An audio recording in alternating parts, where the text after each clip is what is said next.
name's Michael Membert. I'm just here to have a little chat to you about how I use Facebook to connect with my students a little bit better, just a little bit of context. I actually teach digital marketing and digital communication, so Facebook fits within my subject structure. And the people that usually take my subjects are fairly technology proficient, so they already have Facebook accounts. So I appreciate this won't work for everybody, but I'm just going to give you a few reasons as to why I use it and pretty much how I use it. So I've used Facebook for both internal and DE students, and it's worked quite well for both. What I found primarily is that students engage with it far more than they did with anything I ever have done on Interact. But more than just a site that I use to supplement what I do in Interact, I actually use it more of a legacy and a community site. Students, once the end of session's up, they probably will not look at your Interact site again. However, what I've found is students will continue to engage and connect and maintain a community within Facebook. So I've found this quite beneficial. Students have contacted me for help after they've finished, and that's actually brought up interesting research collaborations and even funding opportunities. So I don't just see it as a teaching tool. Actually, I see it as a relationship building tool and a relationship maintenance tool. And I've still got sites dating back 4 or 5 years where I still connect with students, and even they're even contacting me now through Facebook to find staff for them. So I use it as more of just as much as a community creation thing as I do as a teaching tool. But I'll just run you through what I've done for one of my art subjects as the digital subject for marketing I have not yet started teaching. So as we can see here, even the first 3 posts for this subject were created by the students and not me.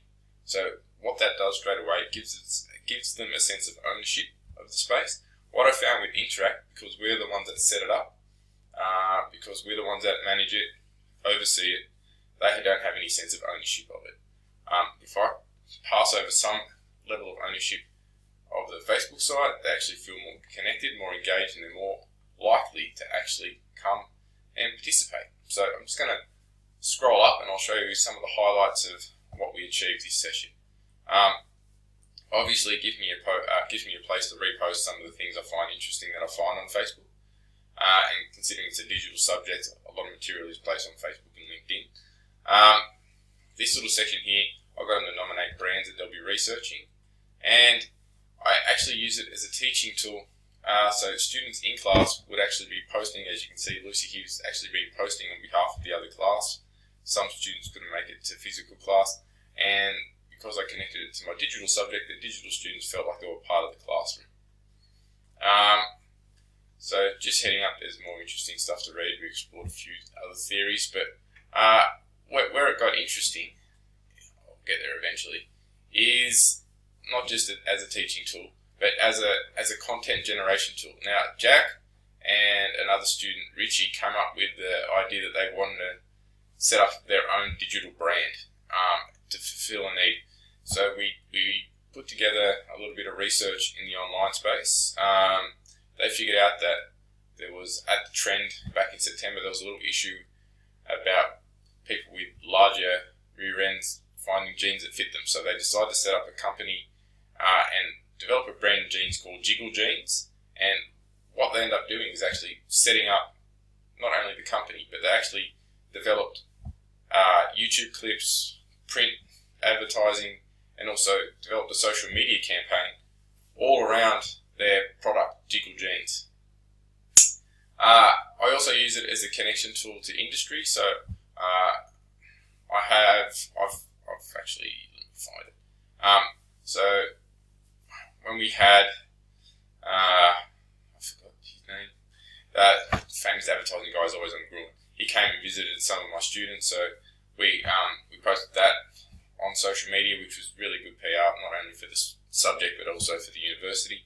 And Todd Sampson. And Todd actually, through Facebook and through liking us in Facebook and seeing what we were doing in class, actually got in contact with some of his industry people, and some of the students were actually asked to apply for some jobs, which is a little bit further up. So it was also a connection to industry. So, and as we can see here, the class finished last October, but February this year, they're still talking to each other. And so again, that helps them network within the class, and that helps those networks to continue well after the subject's over. So there's a few little things that I like to do. Some of I did set a set of rules of engagement, as I do, and as you should do with any social media activity that you do. So they were asked to keep posts related to the subject. A lot of students were actually helping other students. So if they found something interesting on social media, they would post it to the Facebook page to help other students out. And I saw it as a great avenue for them to actually collaborate in a real space. Because let's just be honest, when you go out in the industry and you're dealing with digital, it's nothing like Interact. Interact is 15 years obsolete as far as I'm concerned about the functionality of what happens in industry. It's not dynamic. It's not vibrant.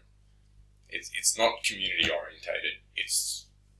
But Facebook, and as you can see, they used YouTube and Tumblr, Pinterest. They were all combined within this site to create a really authentic space for them to learn. And with that sense of ownership, they committed to it.